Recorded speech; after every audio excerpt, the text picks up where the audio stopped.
इधर देखो organic chemistry में देखो यहाँ पे question number 1 which type of structure isomer is possible in following compare of compound. कुछ कंपाउंड दिया है तो पता कर रहा है इसमें किस तरह का structure isomer. Structure isomer check करने के लिए पहले क्या चेक करते हैं, रिंग चेन आइसोमर्स है कि नहीं।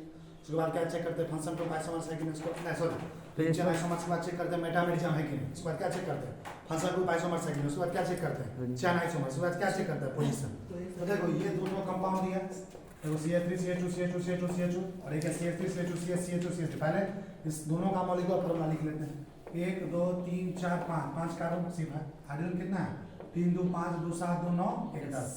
ऑक्सीजन कितना है, सिर्फ हाइड्रोजन। इसका भी देखो 1 2 3 4 5 कार्बन। हाइड्रोजन कितना है, 3 1 4 5 3 2 5 1 6 1 7 3 10 1 ऑक्सीजन। तो देखो दोनों का मॉलिक्यूलर फार्मूला सेम है। पहले चेक करो कि रिंग चेन आइसोमर्स है कि नहीं। तो देखो ये भी नॉन साइक्लिक है, ये भी नॉन साइक्लिक है। रिंग के लिए क्या चाहिए, मॉलिक्यूलर फार्मूला से एक साइक्लिक एक दूसरा नॉन साइक्लिक। तो क्या हो सकता है रिंग चेन दोनों आपस में, ये भी नॉन साइक्लिक है, रिंग चेन है नहीं। आप चेक करते हैं मेटामर्स है कि नहीं। मेटामर्स के लिए क्या कंडीशन बताए थे, मेटामर्स के लिए बताए थे मॉलिक्यूलर फार्मूला से और पॉलीवैलेंट फंक्शनल ग्रुप रहना चाहिए। क्या रहना चाहिए, ये पॉलीवैलेंट फंक्शनल ग्रुप है ही नहीं, तो मेटामर्स भी नहीं होगा। अब उसके बाद क्या चेक करना है, फंक्शनल ग्रुप आइसोमर्स है। फंक्शनल ग्रुप आइसोमर्स में क्या होता है, मॉलिक्यूलर फार्मूला से फंक्शनल ग्रुप अलग होना चाहिए। देखो यहाँ पे फंक्शनल ग्रुप CH है, यहाँ भी CH। फंक्शनल ग्रुप तो सेम हो जाना चाहिए, तब फंक्शनल ग्रुप भी नहीं है। आप क्या चेक करेंगे, चेन। क्या चेक करेंगे, तो देखो ये नंबरिंग करो। यहाँ पे फंक्शनल ग्रुप है, इस कार्बन को पहला कार्बन मान लो 1 2 3 4 5। इधर नंबरिंग करेंगे तो इसको पहला मान के 1 2 3 4। तो देखो इसमें 5 कार्बन का चेन है, इसमें कितने कार्बन का, 4। समझ में आ रहा है ना। और ये सब्स्टिट्यूएंट है साइड से। तो मॉलिक्यूलर फार्मूला सेम है, कार्बन चेन अलग है। तो बताओ कौन सा आइसोमर्स होगा, चेन आइसोमर्स। समझ में आ गया। देखो दूसरा क्वेश्चन बी नंबर, इसमें 2 3 क्वेश्चन देखो CH3 CH Cl Cl। यहाँ पे देखो CH2 पे Cl सिंगल बॉन्ड CH2। दोनों में चेक करना है दोनों किस तरह का स्ट्रक्चर आइसोमर्स है। 5 तरह का पढ़ाएं, एक और पढ़ाएंगे GOC1 में टॉटोमेरिज्म जिसको बोलते हैं। तो देखो इसका पहले फार्मूला लिखो, जनरल फार्मूला 1 2 तो कार्बन। हाइड्रोजन कितना है, 3 है 4। Chlorine 2 C2H4Cl2। इसका देखो क्या तो कार्बन है 2। हाइड्रोजन कितना है 4। क्लोरीन कितना है 2। इसका मॉलिक्यूलर फार्मूला क्या होगा, C2H4Cl2। देखो इसका भी मॉलिक्यूलर फार्मूला C2H4Cl2, इसका भी molecular formula C2H4Cl2। Molecular formula दोनों कंपाउंड का क्या है सेम। पहले चेक करते हैं कि ये रिंग चेन आइसोमर्स है कि नहीं। पहला कंडीशन चेक करें, कलम लिखाए हुए थे। पहले रिंग चेन आइसोमर्स चेक करना है। रिंग चेन के लिए क्या चाहिए, देखो दोनों का मॉलिक्यूलर फार्मूला सेम है, मॉलिक्यूलर फार्मूला सेम। एक साइक्लिक होना चाहिए, एक नॉन साइक्लिक। तो देखो ये ओपन चेन है, ये भी ओपन चेन, ये भी नॉन साइक्लिक, ये भी नॉन साइक्लिक। तो क्या ये रिंग चेन आइसोमर्स कभी होगा नहीं, तो रिंग चेन आइसोमर्स हो रहे हैं। उसके बाद क्या चेक करेंगे सेकंड नंबर पे, फंक्शनल ग्रुप आइसोमर्स है।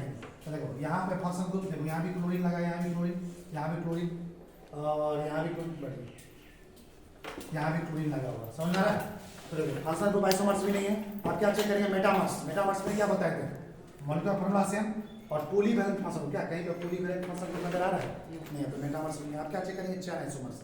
यहाँ पे नंबरिंग करो, इसको क्या मान लो, यहाँ पे 2 सब्स्टिट्यूएंट है ना, एक कार्बन, इसको मान लो फर्स्ट, इसको क्या माने सेकंड, इसको भी नंबरिंग कर दो। तो यहाँ भी 2 कार्बन का चेन, यहाँ भी 2 कार्बन का चेन, तो क्या चेन आइसोमर्स होगा। अब लास्ट में क्या बच गया, पोजिशनल आइसोमर्स। पोजिशनल आइसोमर्स में चेक कर देखो पोजिशन में क्या होता है, मॉलिक्यूलर फार्मूला से पोजीशन आना चाहिए अलग। देखो यहाँ पे पहले नंबर पे 2 क्लोरीन लगा है, यहाँ पे देखो पहले नंबर पे क्लोरीन, दूसरे नंबर पे देखो यहाँ पे पहले नंबर पे दोनों आ जाता है, यहाँ पे पहले और दूसरे पे दोनों आता है। पोजीशन अलग हुआ ना, ये सब्स्टिट्यूएंट का पोजीशन अलग है, तो कैसा आइसोमर्स हो गया, पोजीशनल आइसोमर्स। समझ में आ रहा। तो ये दोनों आपस में क्या लगा पोजीशन। तीसरा देखो एक और क्वेश्चन इसमें, वही CH3 CH2 CH2 C double bond और Cl। अरे देखो CH3 CH Cl CH double bond C OH। तुम लिखते भी जाओ, समझते भी जाओ फटाफट। देखो ये दोनों चेक करना है कि लिखते भी जाओ, समझते भी जाओ। ये दोनों चेक करना है किस तरह का स्ट्रक्चर आइसोमर्स है। समझ में आ रहा है। जरा मॉलिक्यूलर फार्मूला 1 2 3 4 कितना कार्बन है 4। हाइड्रोजन देखो 3 2 5 2 7। ऑक्सीजन कितना है 1 क्लोरीन। इसका मॉलिक्यूलर फार्मूला होगा पहला का C4H7OCl। यहाँ पे देखो 1 2 3 4 कार्बन। हाइड्रोजन कितना है 3 1 4 1 5 6 1 7। ऑक्सीजन कितना है 1। क्लोरीन कितना है 1।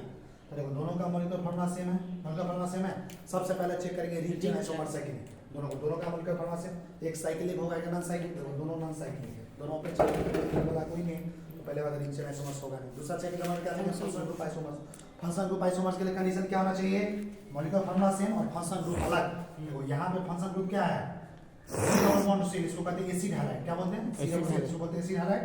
और यहाँ पे फंक्शनल ग्रुप देखो, यहाँ पे अल्कीन भी है, अल्कोहल भी है, सब अलग अलग फंक्शनल ग्रुप है ना।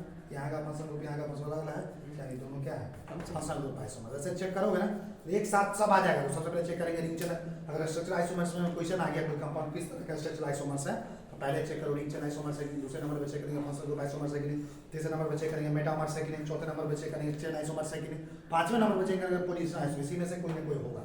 और एक और होता है स्ट्रक्चर आइसोमर जिसको बोलते हैं टोटोमर्स या टोटोमेरिज्म, जिसको हम GOC1 जनरल ऑर्गेनिक केमिस्ट्री में जब पढ़ाएंगे वहां पे पढ़ाएंगे। अब आगे देखो कहानी, यहाँ पे स्पेशल पॉइंट कुछ लिखा है, यहाँ पे रेडिकल लिखा हुआ है, यहाँ पे स्ट्रक्चर देखो। जैसे CH3 रेडिकल है, CH3 गैस मतलब कौन सा रेडिकल है, मिथाइल रेडिकल। मिथाइल इसमें कितना स्ट्रक्चर हो सकता है, एक। C2H5 मतलब इथाइल रेडिकल में कितना हो सकता है, एक। C3H7 प्रोपाइल रेडिकल में कितना टोटल स्ट्रक्चर हो सकता है, दो। C4H9 ब्यूटाइल रेडिकल में टोटल कितना स्ट्रक्चर होता है, चार। C5H11 बना तो पेंटाइल रेडिकल में कितना टोटल स्ट्रक्चर होता है, ये स्ट्रक्चर बस याद रखो, बहुत सारा क्वेश्चन बन जाएगा इससे। तो दूसरा नंबर क्वेश्चन पूछ रहा how many different structure isomers are possible in following hydrocarbon derivative. जैसे पूछा C4H9Cl में, तो ये दिख रहा है C4H9Cl में कितना स्ट्रक्चर आइसोमर्स टोटल संभव है। तो देखो C4H9Cl कहां से बना है, इसी से निकालना है ना। देखो C4H9Cl किससे डिराइव है, इसी C4H9 से लिया गया। हां C4H9 में कितना टोटल स्ट्रक्चर आइसोमर्स है, चार को। तो यहां भी कितना होगा, चार। पहला का आंसर चार। दूसरा देखो C4H9OH, तो C4H9OH जो है ये किससे लिया गया, C4H9 से। C4H9 में कितना होता है टोटल, चार। तो यहाँ भी कितना होगा, चार। यहाँ पे देखो C5H10O2, देखो C5H10O2 ये एसिड है, ये कैसे बना होगा पता है, C5H10O2 बनता है C4H9 CH। देखो C4H इसी को लिखने का C5H10O2 इसी को इस तरीके से लिख सकते हैं C4H9 CH। देखो यहाँ भी है एक कार्बन एक कार्बन, चार कार्बन, कितना होगा, पांच कार्बन। हाइड्रोजन देखो 9 और 1 10, यही हो गया। ऑक्सीजन देखो 2, समझा। तो ये देखो C4H9 और C4H9 वाला देखो इसका कितना होता है, चार। तो यहाँ भी कितना होगा, चार। क्वेश्चन नंबर 3 देखो how many different structure isomerism are following hydrocarbon are possible. कितने स्ट्रक्चर आइसोमरिज्म पॉसिबल है, नीचे दिए गए हाइड्रोकार्बन में। देखो सबसे पहला तुमसे पूछेगा मीथेन CH4, तुमसे पूछेगा मीथेन में कितना स्ट्रक्चर आइसोमरिज्म पॉसिबल हो सकता है, तो तुम खुद भी चेक कर सकते हो। देखो अलग अलग तरीके से कितने तरीके से मीथेन को लिख सकते हो। ये कितना होगा, मीथेन के केस में एक स्ट्रक्चर आइसोमरिज्म समझ लो। देखो CH6 मीथेन में कितना स्ट्रक्चर आइसोमरिज्म हो सकता है, चेक कर लेना घर पे जाके, एक। C3H8 प्रोपेन में कितना स्ट्रक्चर आइसोमरिज्म होता है, एक होगा। चौथा नंबर C4H10 ब्यूटेन में टोटल कितना स्ट्रक्चर आइसोमरिज्म होता है, दो। इसको दो तरीके से लिख सकते हैं। C5H12 पेंटेन में कितने स्ट्रक्चर आइसोमर्स पॉसिबल होता है, 3। C3H4 इसको क्या कहते हैं, हेक्सेन में कितने टोटल स्ट्रक्चर आइसोमर्स पॉसिबल है, 5। C7H16 हेप्टेन में टोटल कितने स्ट्रक्चर आइसोमर्स पॉसिबल है, 9। ये डायरेक्ट ऑब्जेक्टिव क्वेश्चन में इस तरह का क्वेश्चन बहुत बार पूछता है। यहां पे जो लिखा है special point, total number of benzenoid structure of benzene derivative compound. करा कुछ कंपाउंड है जो बेंजीन से डेराइव किया हुआ, बेंजीन समझते हो, जिसको लिखा है C6H6, याद है इस टाइप का। तो जैसे देखो इसमें कितना बेंजीनोइड स्ट्रक्चर, तो परीक्षा में पूछेगा total number of benzenoid structure कितना है। जैसे देखो एग्जांपल समझा, देखो यहाँ पे क्या है पहला क्वेश्चन, ए ध्यान दो, C6H4X2 क्या लिखा हुआ, C6H4X2 X क्या है, हैलाइड।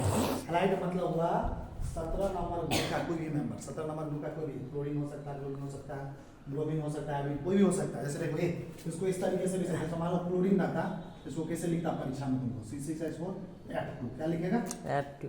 X2 है ना, यहाँ पे क्या लिख देगा, F2। देखो F2 के जगह क्या लिख सकता है, Br2 क्या लिख देगा, उसी के जगह क्या लिख सकता है, I2 क्या लिख सकता है, कुछ भी लिखा रहे। C6H4X2 X मतलब हैलाइड, 17 नंबर ग्रुप का कोई भी मेंबर, तो C6H4X2 के फॉर्म में रहेगा, तो टोटल नंबर बेंजीनोइड स्ट्रक्चर इस कंपाउंड में कितना होगा, 3। कितना होगा, 3।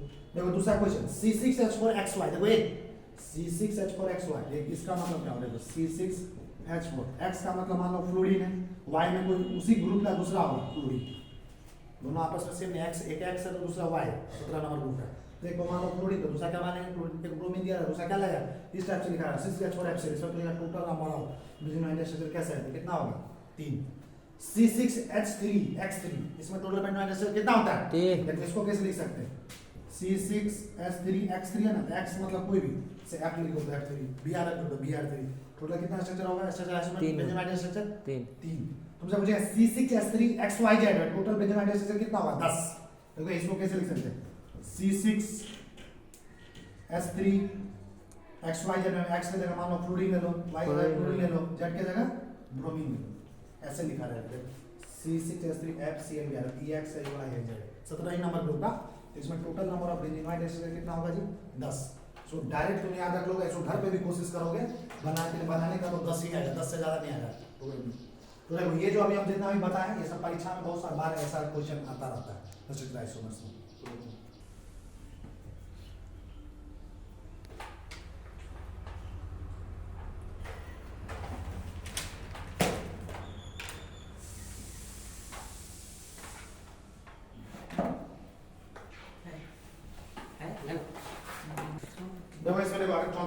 Question, how many different structural isomers are following in compounds. दिए नीचे दिए कंपाउंड में कितने स्ट्रक्चरल आइसोमर्स होंगे, घर पे जाके चेक करना। जैसे देखो ये नंबर C5H11 होगा, घर पे चेक करोगे इसमें कितना आएगा टोटल, इस कंपाउंड में 8 स्ट्रक्चरल आइसोमर। C5H12 में 8, C4H10 में टोटल 7 स्ट्रक्चरल आइसोमर है। C4H8 जिसको ब्यूटीन बोलते हैं इसमें टोटल 5 C5H10 जिसको पेंटीन बोलते हैं इसमें टोटल 7 है। इसको करके देख लेना, ये सब एग्जाम में डायरेक्ट आ सकता है ऑब्जेक्टिव क्वेश्चन। देखो 5वां number question, how many benzenoid structures are more possible following compounds. कुछ दो कंपाउंड के इसमें कितना बेंजीनोइड है, इससे पहले बताए थे। C7H8 में टोटल बेंजीनोइड स्ट्रक्चर कितना होगा 5, C7H9 में कितना होगा 5 चेक करना। तो स्ट्रक्चरल आइसोमर्स है, स्ट्रक्चरल आइसोमेरिज्म की कहानी पूरी तरह से आपको खत्म है। हमने आपको शुरू में बता दिया था कि आइसोमेरिज्म दो तरह का है, एक स्ट्रक्चरल एक स्टीरियो। तो स्ट्रक्चरल आइसोमेरिज्म इतना पढ़ा दिए हैं, इस पे तुमको किसी भी परीक्षा का कोई भी क्वेश्चन हमने छूटेगा, पूरा अगर पढ़ लोगे बढ़िया से। उसके बाद दूसरा टॉपिक है आइसोमेरिज्म का दूसरा टाइप है स्टीरियो आइसोमेरिज्म। तो स्टीरियो आइसोमेरिज्म क्या होता है इसको हम डिस्कस करेंगे आपको नेक्स्ट क्लास में।